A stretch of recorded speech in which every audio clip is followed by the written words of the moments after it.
Hace poco tiempo se puso a la venta un port de Marvel's Spider-Man de PlayStation 4 para PC, obviamente con sus respectivas mejoras como los FPS, el ray tracing y muchos más detalles técnicos que no abordaremos aquí. Lo interesante del videojuego y que muchos ya se olían desde que se anunció es que los jugadores crearían nuevos mods que cambiarían la apariencia del personaje, los trajes pues. Y vaya que estos jugadores hicieron un muy excelente trabajo que incluso superó lo hecho por Insomniac. Este revive que tuvo el título me puso a pensar en todo lo que representa este videojuego para el personaje, pues aunque ya han pasado 4 años desde el lanzamiento original en PlayStation 4, la comunidad gamer sigue viviendo el impacto que causó el videojuego en su momento. Pero, ¿por qué digo que este juego tuvo un impacto en el personaje y en el mundo de los videojuegos? Bueno, vamos a analizarlo. En años previos al anuncio de Marvel's Spider-Man, los videojuegos del arácnido habían sido desarrollados y publicados por Activision, empresa que en estos últimos años no ha ido por muy buen camino.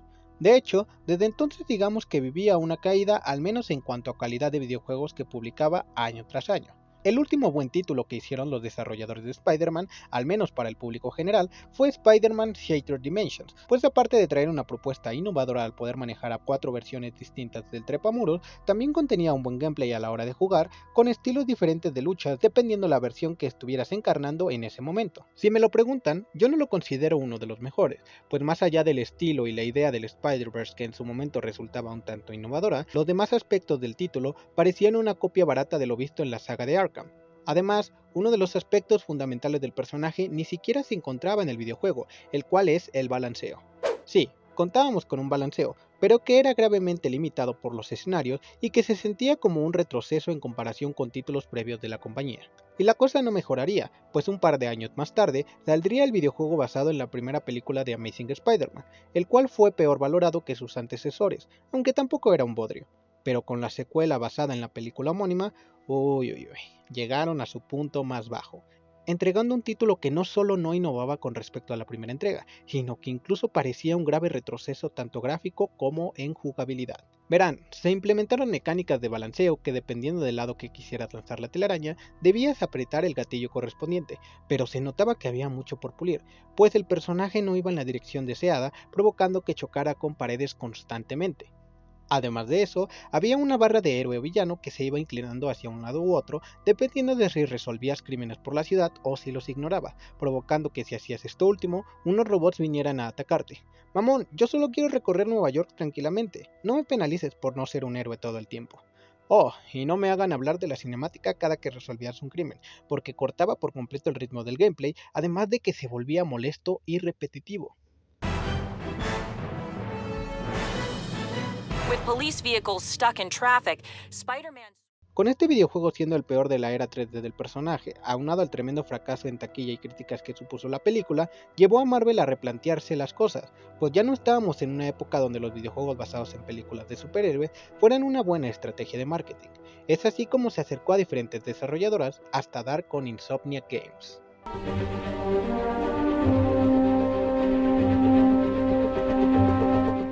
Uno de los primeros aspectos en los que se pusieron a trabajar en Insomniac fue el balanceo del personaje, pues ellos consideraban que era el pilar del gameplay, y equivocados no estaban. De nada sirve tener una buena historia o mecánicas de pelea sin un buen balanceo, que es el aspecto más característico de Spider-Man y que lo diferencia de los demás superhéroes. No solo querían que el personaje utilizara su red para transportarse de un lugar a otro, sino que se sintiera como un incentivo para que el jugador recorriera la ciudad de norte a sur. La telaraña, así como Peter, cuentan con buenas físicas que logran un equilibrio entre lo realista y lo arcade, otorgando una sensación de satisfacción cada vez que sueltas una telaraña y lanzas otras. En años previos, pocos juegos habían logrado captar esta sensación de tan buena manera, siendo Spider-Man 2 y Ultimate Spider-Man los que mejor lo hicieron pese a las limitaciones de la época. Además de eso, sabían que el entorno donde el personaje se moviera era casi tan importante como el balanceo en sí, pues de nada servía que existieran buenas mecánicas si la ciudad era un simple cartón a gran escala. La ciudad de Nueva York aquí realmente se percibe como la ciudad que nunca duerme, pues no solo sus edificios están fielmente representados, sino que los detalles del tráfico, sus peatones, hasta las ratas están tan bien detalladas que dan miedo. Un dato curioso que quizás no sabías es que si juegas el título en sábado, no encontrarás a ningún peatón judío por las calles de Nueva York. Si eso no es atención al detalle, en verdad no sé qué lo sea. Y quiero recalcar lo bien que hicieron a Nueva York en esta entrega, pues un aspecto que pocas veces veo recalcado en otros videos que hablan de esta entrega es que los anteriores videojuegos no se esforzaban en entregar una Nueva York que se acercara mínimamente a lo que existe en la vida real. En Spider-Man 3, por ejemplo, aunque contamos con una gran escala de la Gran Manzana, los edificios se sienten más como un simple lugar del cual Spider-Man toma impulso para moverse y que incluso llegan a ser un estorbo en ciertas ocasiones, siendo un simple copia y pega de los mismos edificios que verías en otra parte de la ciudad. Pero aquí, cada distrito se siente con una identidad propia. Harlem se nota un poco descuidada y marginada, la parte de Times Square y sus alrededores como una parte turística. Por el oeste encontramos las fábricas y muelles, por el sur el distrito financiero con todo y sus iglesias además de ayuntamientos, y no se sienten como simples cubos de diferentes tamaños, sino que puedes escalarlos y moverte a través de ellos de múltiples formas. En serio, los invito a que se den un paseo por videojuegos previos y me digan cuántos edificios cuentan con un diseño que no parezca un Tetra Pak gigante en medio de la calle. Además de que en los últimos títulos el tamaño de la isla era minúsculo, fácilmente podrías recorrer de norte a sur en menos de 2 minutos, mientras que aquí te tardas unos 5 a 7 minutos. Y disculpen que me extendiera tanto en este apartado, pero no he visto que haya reseñas que recalquen este punto. Y bueno, en cuanto a gameplay no hay nada que decir que no se haya dicho ya. Las peleas, las maneras en que usas tu telaraña y el entorno en combate, además de los múltiples gadgets y habilidades que otorgan los trajes, lo hacen simplemente imposible de ser aburrido. Sí que es cierto que algunos jefes, si no es que la mayoría, flojean en cuanto a dificultad, pero esperemos que sea un aspecto que se mejore para la secuela. Por último, me gustaría resaltar que la banda sonora es simplemente épica. Es cierto que se asemeja bastante a lo visto en las películas, pero logra tener su propia identidad, siendo a mi parecer bastante superior a las de las películas como The Amazing Spider-Man 1 y las 3 películas de Tom Holland.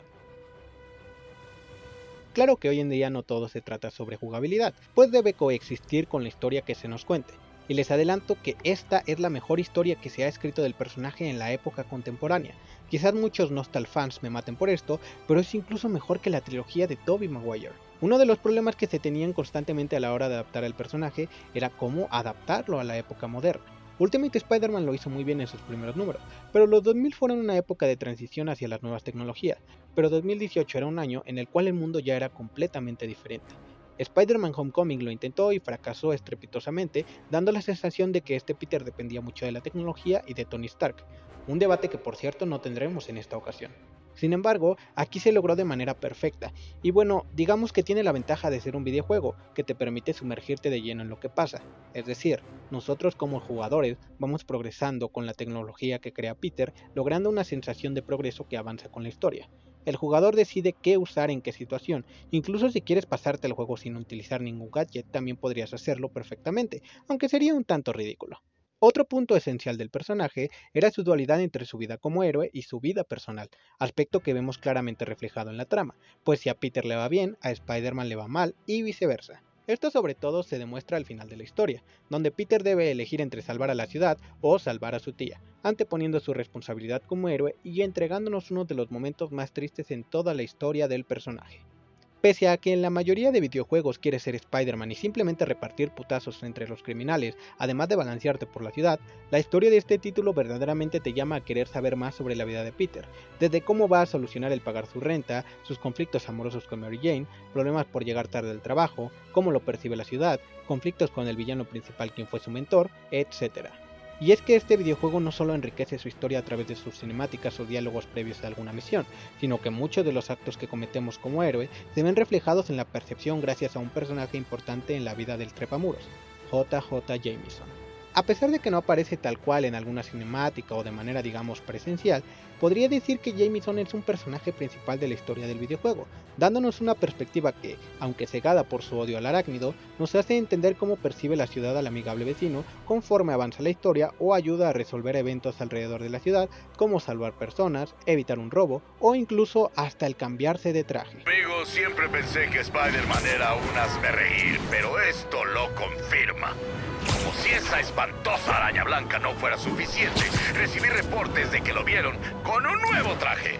Una cosa inspirada en esa música punk que hace que las personas cuerdas quieran arrancarse los ojos con una cuchara oxidada. La verdad, Quise abordar puntos que pocas reseñas llegaron a decir en su momento sobre el videojuego, pues si lo comparamos con otros sandbox, tiene puntos muy flojos como las famosas torres de Ubisoft o las misiones de Mary Jane que espero por amor de Dios ya no estén en la secuela. Pero quise enfocarme en cómo Insomniac con su equipo de escritores y desarrolladores lograron crear la mejor adaptación del trepamuros en los últimos 20 años, además del mejor videojuego de Spider-Man hasta la fecha. Con Marvel's Spider-Man anunciado para el siguiente año, espero de verdad puedan romperla aún más y superarse a sí mismos.